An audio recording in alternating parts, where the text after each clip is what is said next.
अनुसूचित जातीच्या उपवर्गीकरणाच्या मुद्द्यावर राज्य सरकारने पारदर्शक भूमिका स्पष्ट करावी अशी मागणी करत आमदार राजकुमार बडोले यांनी येत्या पावसाळी अधिवेशनात लक्षवेधी सूचना दिली असून ती सभागृहात चर्चेसाठी घेण्यात येणार असल्याची माहिती त्यांनी लॉर्ड बुद्धा टीव्ही सोबत बोलताना दिली। उपवर्गीकरणाचा निर्णय घेताना राज्य सरकारने अनंत बदल समितीने तयार केलेला संपूर्ण डाटा सार्वजनिक करावा, तसेच राज्यातील 59 अनुसूचित जातींसमोर उपवर्गीकरण नेमके कोणत्या निकषांवर आणि कोणत्या पद्धतीने करण्यात येणार आहे याचा खुलासा करावा अशी मागणीही बडोले यांनी केली। या संदर्भात आम्ही विधानसभेत लक्षवेधी सूचना दिली असून सरकारने यावर सविस्तर भूमिका मांडावी। अनुसूचित जातींचे उपवर्गीकरण करताना कोणत्याही समाजावर अन्याय होणार नाही ही आमचीही भूमिका आहे असं आमदार राजकुमार बडोले यांनी स्पष्ट केले। उपवर्गीकरणाच्या प्रश्नावर राज्यातील विविध अनुसूचित जातींमध्ये चर्चा सुरू असताना सरकारची भूमिका आणि अनंत बदल समितीच्या अहवालातील शिफारसी याकडे आता सर्वांचेच लक्ष लागले आहे। दर्शकांनो, जय भीम नमो बुद्धाय। आपण पाहताय लॉर्ड बुद्धा टेलिव्हिजन। मी प्राध्यापक डॉक्टर गजेंद्र गवई।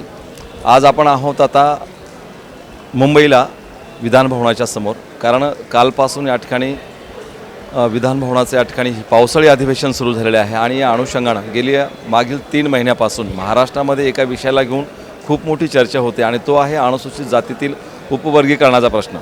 खरं तर हा अनुसूचित जाती उपवर्गीकरणाचा जो प्रश्न आहे, महाराष्ट्राच्या पटलावर आणणारं जे व्यक्तिमत्व आहे, राजकुमार बडोले फाउंडेशन यांच्या माध्यमातून उभ्या महाराष्ट्रामध्ये या ठिकाणी या लॉर्ड बुद्धा टेलिव्हिजनला सोबत घेऊन उपवर्गीकरण ह्या विषयाला घेऊन खूप मोठी महाचर्चा घडवली जात आहे।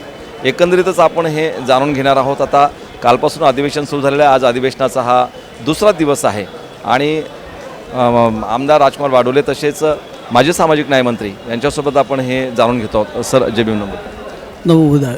सर, आता अधिवेशन सुरू झालेलं आहे आणि अनुसूचित जातीतील उपवर्गीकरण या अनुषंगाने आता आपली काय भूमिका राहणार आहे इथे अधिवेशनामध्ये? अनुसूचित जातीच्या उपवर्गीकरणाच्या विरोधामध्ये ऑलरेडी संपूर्ण महाराष्ट्रामध्ये प्रचंड मोठ्या प्रमाणामध्ये मोर्चे आणि आंदोलनं होत आहेत। 30 तारखेला मुंबईमध्ये प्रचंड मोठा मोर्चा अनुसूचित जाती उपवर्गीकरणाच्या विरोधात या ठिकाणी उभा झाला आहे। महाराष्ट्राच्या विधानसभेमध्ये ऑलरेडी आम्ही या संदर्भातली लक्षवेधी दिली आहे।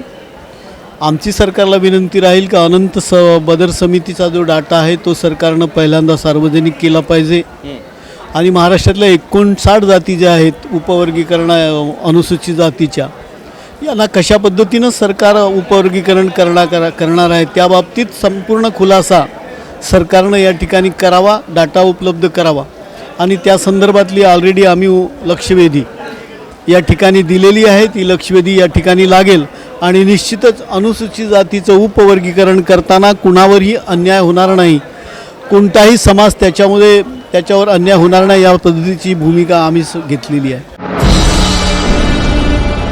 आप देख रहे हैं लॉर्ड बुद्धा टीवी।